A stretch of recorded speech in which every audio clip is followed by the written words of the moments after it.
कई बार जब हम लोग जीवन में काम करना शुरू करते हैं तब उन्हें बहुत ज्यादा दर्द होता है, तकलीफ होती है, उन्हें बहुत ज्यादा मेहनत करना पड़ता है और ये बात हमेशा बर्दाश्त नहीं हो पाती है।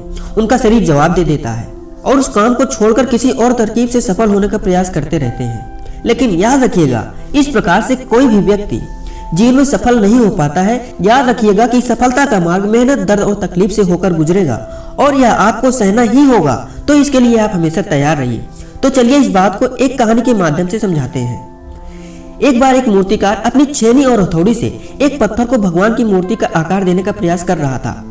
जैसे ही वह छेनी पर अपना हथौड़ा चलाता है, वह पत्थर चिल्लाने लगता है और कहने लगता है कि तुम ये क्या कर रहे हो, मुझे इतना मार क्यों रहे हो, मुझे बहुत दुख हो रहा है, तकलीफ हो रही है, पीड़ा हो रही है, मुझे अपने हाल पर छोड़ दो और यहाँ से चले जाओ।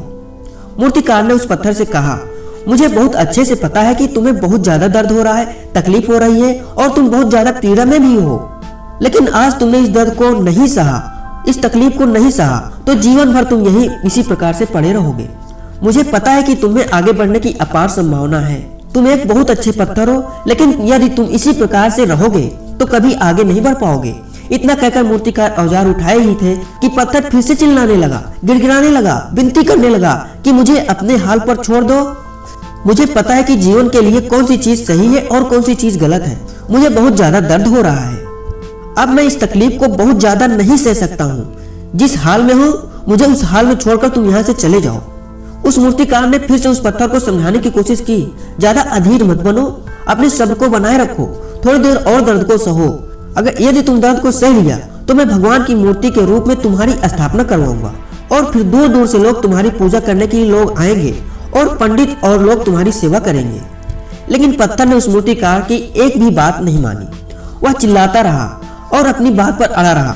मूर्तिकार ने उस पत्थर को समझाने की बहुत कोशिश की, लेकिन वह पत्थर नहीं माना। अब मूर्तिकार भी थक चुका था और वह उस पत्थर को छोड़कर आगे बढ़ गया और थोड़ी ही दूर जाकर देखा कि एक और बहुत ही अच्छा पत्थर पड़ा हुआ है। उसने छेनी और हथौड़ी उठाई, उस पत्थर को मूर्ति बनाने के लिए वो तैयार हो गया। मूर्तिकार ने छेनी और हथौड़ी का वार दूसरे पत्थर पर जारी रखा। दूसरे पत्थर को भी दर्द और तकलीफ उससे भी हुई, लेकिन उस पत्थर ने बर्दाश्त कर लिया और देखते ही देखते थोड़ी समय के बाद उस पत्थर को भगवान की मूर्ति का रूप धारण कर लिया। थोड़े दिन बाद उस मूर्ति की एक मंदिर में स्थापना हो गई। धीरे धीरे करके लोग वहाँ पूजा पाठ करने आने लगे। लोगों की मन्नतें वहाँ से पूरी होने लगी और वो मंदिर बहुत ज्यादा ही प्रसिद्ध हो गया। अब धीरे धीरे करके दूर दूर के गाँव से लोग वहाँ पूजा पाठ करने आने लगे। फिर एक दिन और उस पत्थर को उसी मंदिर में लाया गया और उसे एक कोने में रख दिया गया। अब लोग आते और उस पर नारियल फोड़ते। ये कोई और पत्थर नहीं बल्कि वही पत्थर था जिसने दर्द को नहीं सहा था। अब वो पत्थर मन ही मन बहुत ज्यादा पछता रहा था, दुखी हो रहा था और अपने आप से कह रहा था कि काश मैंने उस दिन उस दर्द को, उस तकलीफ को सह लिया होता तो आज लोग मेरी भी पूजा करते।